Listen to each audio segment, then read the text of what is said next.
অখিল গগৈ ডাঙৰীয়াৰ অলপ মানসিক কষ্ট হৈছে বুলি মই অনুভৱ কৰোঁ। তেওঁ ভাবা নাছিল কুশল দুৱৰী ডাঙৰীয়া তাৰ পৰা প্ৰাৰ্থী হ'ব, কাৰণ কুশল দুৱৰী ডাঙৰীয়া তাৰ স্থানীয় মানুহ, অখিল গগৈ ডাঙৰীয়া বাহিৰৰ মানুহ। অখিল গগৈ ডাঙৰীয়াই সমষ্টিত থকাতকৈ বেছি সময় দিয়ে কাজিৰঙাৰ অৰ্কিড ৰিজৰ্টক। তেখেতৰ ব্যৱসায়স্থলীক বেছি সময় দিয়ে। সমষ্টিত যিমান সময় দিয়ে তেখেতৰ ব্যৱসায়স্থলী, তেখেতৰ ৰিজৰ্ট কাজিৰঙা অৰ্কিড পাৰ্কক বেছি সময় দিয়ে, নামনি অসমক বেছি সময় দিয়ে। কিন্তু এইবাৰ তেওঁ নামনি অসমলৈ ওলাবলৈ ভয় খাইছে।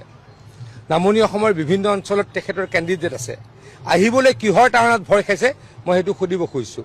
ঢিঙতটো তেওঁ কেম্পেইন কৰিবলৈ আহিব লাগিছিল, গোৱালপাৰাত তেখেতে কেম্পেইন কৰিবলৈকে আহিব লাগিছিল, দলগাঁৱত তেখেতে কেম্পেইন কৰিবলৈকে লাগিব লাগিছিল। কিন্তু কিহৰ তাৰণাত তেওঁ নামনি অসমলৈকে আহিবলৈ ভয় খাইছে অখিল গগৈ ডাঙৰীয়াক মই প্ৰশ্ন সুধিছোঁ।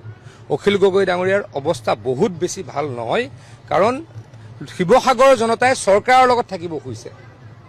অখিল গগৈ ডাঙৰীয়াটো চৰকাৰ বনাব নোৱাৰে, কংগ্ৰেছ দলেতো চৰকাৰ বনাব নোৱাৰে।